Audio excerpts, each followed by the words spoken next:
স্বর্গের সমস্ত দেবগণ স্বর্গ পরিচয় করিয়াছে বলায়। তাই আর বিরত নাহি চলো আমরা এই মুহূর্তে কৈলাস করিব আক্রমণ।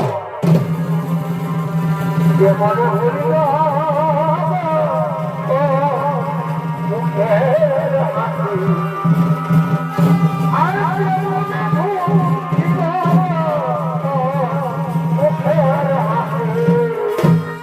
কৈলাস পর্বতে জবানিবে মহাদেব করিছে।